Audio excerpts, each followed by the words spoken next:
பிரசன்னா, உங்களிடமிருந்தே ஆரம்பிக்கிறேன். ஒரு பக்கம் சீக்கிரமாகவே கூட்டணியை சீல் பண்ணியாச்சு, நிறைய கட்சிகள் வந்தாச்சு, தொகுதி பங்கீட்டை தொடங்கிட்டோம், 6 கட்சிகளுக்கு ஒப்பந்தம் கையெழுத்தாயிடுச்சு அப்படின்னு சொன்ன நிலையில இன்னமும் சில கட்சிகளுடனான அந்த இழுபறி என்பது நீடிக்கிறது. சொந்தத்தின் தனிச்சின்னத்தில் போட்டியிடணும் அப்படிங்கிற அந்த கோரிக்கைகளும் தொடர்ந்து கொண்டிருக்கிறது. என்ன காரணம்? இல்லை, இங்கே ஒன்றும் இழிபர் எல்லாம் இல்லையே. ரொம்ப கிளியராக நாங்கள் பேசினோம். தேர்தல் அறிவிப்புக்கு முன்னாடியே பல கட்சிகள் முடிஞ்சிருச்சு. இன்னும் 2 கட்சிகள், அதுவும் பேச்சுவார்த்தை சுமூகமாக போய்கிட்டு இருக்கு. யாரும் ஒன்றும் நாங்கள் பிரச்சனை அப்படின்னு யாரும் பேசலை. வெற்றியை பொறுத்தவரை பல சின்னங்களை கொண்டு போய் சேர்ப்பதில் சிரமங்கள் உண்டு. அது வந்து இயல்பான ஒரு விஷயம். அப்போ வெற்றி அப்படிங்கிறப்ப அவங்களுக்கான பிரதிநிதித்துவத்தையும் சேர்த்து ஒரு பிரபலமான சின்னத்தில் என்னன்னா வெற்றி வாய்ப்பு அதிகப்படுத்தப்படுது அப்படிங்கிற அந்த அடிப்படையில் எங்கள் தலைவர் சில யுக்திகளை கையாளுகிறோமே தவிர அதுதான் செய்தி. கூட்டணியை பொறுத்தவரை ரொம்ப தெளிவாக, ரொம்ப நிதானமாக யாரை அனுசரித்து என்ன செய்யணும், அவர்களுக்கான அங்கீகாரத்தை கொடுப்பது, அவர்களுக்கு தேவையான இடங்களை வந்து பகிர்ந்தளித்து இந்த தேர்தலை நாம் வெற்றி களத்தில் சந்திக்க வேண்டும் என்பதற்கான எல்லா முடிவுகளையும் ஒரு அரசியல் தெளிந்த நல்ல தலைவராக முத்துவேல் கருணாநிதி ஸ்டாலின் அவர்கள் வடிவமைத்திருக்கிறார். அந்த அடிப்படையில் தமிழ்நாட்டில் ஒரு மிகச்சிறந்த கட்சியாக கூட்டணிகளை அரவணைத்து அந்த தொகுதிகளை ஒதுக்கி ஏறக்குறைய எல்லாம் முடிஞ்சிருச்சு. முடிஞ்ச இன்னும் விடுதலை சிறுத்தைகளும் மார்க்சிஸ்டும் கூட முடிஞ்சிடும், அவ்வளவுதான். ஆக அந்த சூழலில் நாங்கள் அடுத்த கட்ட பிரச்சாரத்துக்கு எங்கள் தலைவர் வந்து 23ஆம் தேதிக்கு அப்புறம் பிரச்சாரத்துக்கே கிளம்ப போறார். ஆக நாங்கள் தான் வந்து முன்னிலையில் இருக்கிறோம். ஆனால் கூடுதல் தொகுதிகள் கேட்பது எப்படி எங்கள் உரிமை அப்படின்னு கூட்டணி கட்சிகள் சொன்னாங்களோ அதே உரிமையோட தான் தனிச்சின்னத்தில் நிற்கிறதும் எங்களுடைய விருப்பம், உரிமை அப்படிங்கிற ஒன்றை சொல்கிறாங்க. அதையெல்லாம் தாண்டி அதில் ஒரு கட்டாயம் இருக்கு. ஏன்னா எங்களுக்கான ஒரு அங்கீகாரம் வேண்டும் அப்படிங்கிற இடத்துல இருந்து நாங்கள் அதை பார்க்குறோம்னு சொல்றாங்க. அது இப்ப சிக்கலா இருக்கா? இல்லை, அது மாறுபட்ட கருத்தே இல்லை. அந்தந்த கட்சிகளுடைய அங்கீகாரம். இப்போ ஒரு உதாரணத்துக்கு மதிமுகவினுடைய 4 சீட்டுகளில் ஒரு சீட்டு அவங்களுடைய சொந்த சின்னத்தில் நிற்கிறாங்க, 3 உதயசூரியனில் நிற்கிறாங்க. இப்போ இந்த தேர்தலில் சின்னங்களை கொண்டு போய் சேர்க்கிறதும் அல்லது வெற்றி வாய்ப்பை நழுவவிடக்கூடாது. அப்போ அந்த வெற்றி வாய்ப்புக்கான எல்லா காரணிகளையும் சேர்த்து ஆராய்கிற போது இது தேவைப்படுகிறது. அந்த அடிப்படையில் வெற்றியினுடைய ஒரு நீங்க சொன்ன மாதிரி மதிமுகவிலே 4 தொகுதிகளில் ஒரு தொகுதியில் தனிச்சின்னத்தில் நிற்கிறாங்க. மக்கள் நீதி மையம் நாங்க பேச்சுவார்த்தை நடத்தணும், எங்களை உதயசூரியன்ல நிக்க சொல்றாங்க, ஆனா நாங்க டார்ச் லைட் சின்னத்துல தான் நிக்கணும் அப்படின்னு விருப்பப்படுறோம்னு சொல்றாங்கல்ல. அப்ப ஒவ்வொரு கட்சியிலும் அப்படியான ஒரு குழப்பம் இருக்கத்தானே செய்யுது. நான் அதைத்தான், இது குழப்பம் இல்லைங்க. நீங்க நாங்கள் இப்போ அண்ணன் தம்பி 2 பேரும் பேசுகிறோம், ஒரு சின்ன சலசலப்பு வருது, அது குழப்பம் கிடையாது, அது பேச்சுவார்த்தை. நீங்கள் நான் இதில் ஏற்றுக்கடா தம்பிமா, இல்லைண்ணா எனக்கு இது சரியாக வரலன்னுங்கிறோம். அதுக்கப்புறம் 2 பேரும் சேர்ந்து சரி இதை செஞ்சுக்குவோம் அப்படிங்கிற ஒரு உடன்பாடு தான். அது எல்லா தேர்தல் காலங்களிலும் எல்லா இயக்கங்களுக்கும் வரக்கூடிய ஒரு உடன்படிக்கை பேச்சுவார்த்தை தானே தவிர அதில் சலசலப்போ வருத்தமோ அல்லது இல்லை நான் கூட்டணியில் இல்லை அப்படின்லாம் கிடையாது. எல்லா கட்சிகளுக்குமான சிந்தனையோடு தான் எங்கள் தலைவர் செயல்படுறார்.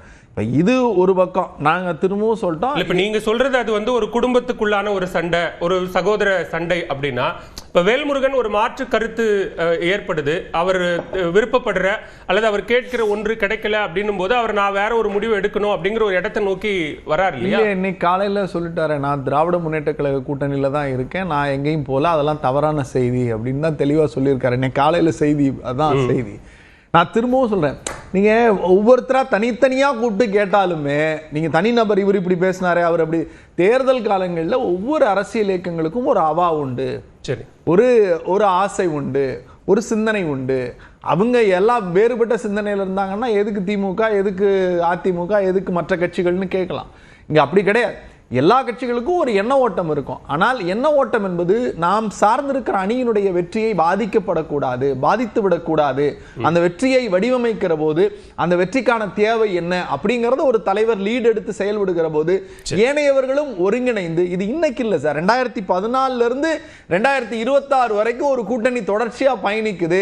ஒவ்வொரு தேர்தலையும் எல்லாரும் சொல்றாங்க இல்ல இவங்க வெளியில போயிருவாங்க, இவங்க வந்துருவாங்கன்னு. யாரும் வெளியில போகாம செயல் தலைவராக பொறுப்பேற்ற காலத்தில் இருந்து இன்றைக்கு வரைக்கும் இந்த கூட்டணியை காம்பாக்டா வச்சு கம்ஃபர்டபிளா வச்சு இன்னும் அதிமுக இருந்து இருக்கிறவங்க கூட இல்ல நான் திமுக சரியான புள்ளிக்கு வந்துட்டீங்க. இப்ப இத்தனை தேர்தல்கள்ல நீங்க சொன்ன மாதிரி தொடர்ந்து 4 தேர்தல்கள்ல அப்படியான ஒரு சலசலப்பு, ஒரு பிரச்சனை அதெல்லாம் எதுவுமே எழல, ரொம்ப சுமூகமான எல்லாமே அப்படிதான் நடந்தது. ஆனா இந்த தேர்தல்ல அப்படி நடக்கிறதுக்கான காரணம் இல்லைங்க. போன நாடாளுமன்ற தேர்தலில் விசிகாவும் அப்படிதான் சொன்னாங்க, நாங்க வந்து 2 சின்னத்திலையுமே பானையில் நிற்கிறோம் நாங்கள். அப்போ வெற்றி வாய்ப்பை குறித்து பேசுகிற போது அப்போ அண்ணன் வந்து இப்போ எங்கள் அண்ணன் வந்து பானை சின்னத்தில் நின்னாங்க. நாங்கள் வெற்றியுடைய மிகப்பெரிய வெற்றியை அதே சூழல் கடந்த முறை என்ன சூழல், அதுக்கு முந்தின எம்பியில் என்ன சூழல், இந்த எம்பியில் என்ன சூழல் அப்படிங்கிற அந்த நிலை இருக்குல்ல. அப்போ சின்னங்களை கொண்டு போகிறப்ப நமக்கான வெற்றி பாதிக்கப்படும் அப்படிங்கிற அந்த கருத்தியல் அடிப்படையில் தான் பேசுகிறோமே தவிர இங்கே பிரச்சனைங்கிறது எங்கள் வீட்டாளுங்க யாரும் சொல்லலை, வெளியாளுங்க தான் சொல்லிக்கிட்டு இருக்காங்க. முறைப்பட்ட பார்வை எடுத்துக்கிறேன், பேசலாம். திரு ஜவஹர் அலி, இங்க டெல்லி சென்று இன்னமும் கூட பேச்சுவார்த்தை நடத்தி தொகுதி பங்கீட்டை இறுதி செய்து அதற்கு பிறகு அங்கிருந்து பாஜக மேலிட பொறுப்பாளர் பியூஷ் கோயல் வந்து அதற்கு பிறகாகத்தான் ஒப்பந்தத்தில் கையெழுத்திடணுங்கிற ஒரு சூழல், அது இழுபறி தானே, இன்னமும் நீடிக்குது தானே? எங்கள் கூட்டணிக்குள்ள எந்த விதமான இழுபறியும் இல்லை சார். ஏற்கனவே வந்து 3 மாநாடு நடத்தி அதில் எல்லா கூட்டணி கட்சி தலைவர்களும் ஒன்றா சேர்ந்து அந்த மாநாட்டில் பேசினாங்க. ஒரு 2 நாளைக்கு முன்னாடி இந்த பெண்களுக்கு எதிராக நடக்கக்கூடிய இந்த கொடுமைகளுக்கெல்லாம் வந்து கூட்டணி கட்சிகள் எல்லாம் சேர்ந்து ஒரு ஆர்ப்பாட்டத்தை நடத்தணும். வந்து என்ன ஒரு மாநாடு எல்லாம் நடந்து கூட்டணி கட்சி தலைவர்கள் வந்து பிரதமர் தலைமையில எல்லாரும் ஒண்ணு சேர்ந்து நின்று அதனுடைய முடிவு நெட் ரிசல்ட் என்ன? ஏதாவது யாராவது ஒரு கட்சிக்கு ஒப்பந்தம் கையெழுத்தாயிருக்கா? அதாவது எங்க போறோம் எங்க பேசுறோங்கிறதெல்லாம் முக்கியம் இல்ல, யார் இறுதி முடிவு எடுக்க போறாங்கிறது தான் முக்கியம். அந்த அந்த தலைமை யார் முடிவு எடுக்க போறாங்கிறது முக்கியம். அதுல ஆமா, யார் முடிவு எடுக்க போறோம்னா நாங்க தான் முடிவு எடுக்க போறோங்கிறது முக்கியம். அதெல்லாம் வந்து உங்களுக்கு வேண்டா இருக்கலாம். எங்களுக்கு பொறுத்த வரைக்கும் இறுதி முடிவு எடப்பாடியார் தான் எடுக்க போறார். யார் யாருக்கு எவ்வளவு தொகுதி என்பதை கொடுக்க போறதும் அதுவும் கையெழுத்து போட போறது எங்கன்னா நீங்க தான் பார்க்க போறீங்க. டிடிவிக்கு முதல் கொண்டு கையெழுத்து போடுறது எம்ஜிஆர் மாளிகையில் அதிமுக தலைமை அலுவலகத்தில் தான் நடக்க போகுது. இப்ப ஏன் திடீர்னு இப்ப ஏன் டிடிவி முதற் கொண்டுன்னு சொல்ல வேண்டிய தேவையா எழுந்துச்சு? ஏற்கனவே அவரு முன்னாடி ஒரு இது சொல்லியிருந்தால, நான் பாரதிய ஜனதா கட்சியோட கூட்டணியில் தான் வந்திருக்கேன், ஏன்னா எங்களுக்குள்ள ஒரு பங்காளி சண்டை இருந்தது, அதனால பிஜேபி மூலமா அவங்க கூட்டணிக்கு வந்திருக்கிறாரு. அதனால வந்து இப்ப நிலைகள் மாறி இருக்கு. நேரடியாக பொதுச்செயலாளர் எடப்பாடியார் தான் கையெழுத்து போட்டு கொடுக்க போறாரு. அதனால வந்து அதுல மாற்று கருத்து இல்ல. எங்களுக்கு அதாவது சாதனைகளை சொல்லி ஓட்டு கேட்கறத விட்டுட்டு எப்ப பார்த்தாலும் திமுகவுக்கு வந்து அண்ணா திமுக அங்க டெல்லி வெர்சஸ் தமிழ்நாடு இப்படி கொண்டு போறது என்னடா இவர்களுடைய பயத்தை காட்டுது.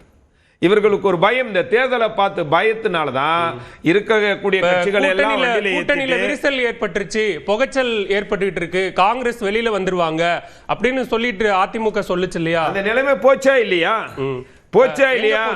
எங்க ஏதாவது நடந்ததா சார்? என்ன சார் அந்த கூட்டணி ஜெல்லா இருக்கு, நீங்களே உங்க மனசாட்சியோட சொல்லுங்க சார். இது வரைக்கும் ஒரே ஒரு கேள்வி, இது வரைக்கும் கூட்டணி முடிஞ்சிருச்சுன்னு சொல்றீங்க. 25 சீட்டு முன்னாடி கொடுத்தீங்க, உங்களை ஏதோ வகையில மிரட்டி ப. சிதம்பரத்தை விட்டு மிரட்டி 28 சீட்டு ஒரு எம்பியை வாங்கிட்டாங்க. இது வரைக்கும் ராகுல் காந்தி வாழ்த்து சொன்னாரா? சோனியா காந்தி வாழ்த்து சொன்னாரா? அப்புறமா பிரதர்ங்கிற பேரையும் எடுத்துட்டாரு. சோசியல் மீடியால ஸ்டாலின் ஃபாலோ பண்ணிட்டு இருந்தாரு. 4 முறை பிரதமர் தமிழ்நாட்டுக்கு வந்துட்டாரு. தேர்தல் தேதி அறிவிக்கிறதுக்கு முன்னாடியே ஒரு முறையாவது திரு எடப்பாடி பழனிசாமி முதலமைச்சர் வேட்பாளர்னு எங்கேயாவது சொன்னாரா? நீங்க குழப்பிக்கவே வேணாம், தெளிவா சொல்லிட்டாங்க. அமித்ஷா சொல்லிட்டார், நயினார் நாயகன் சொல்லிட்டார்.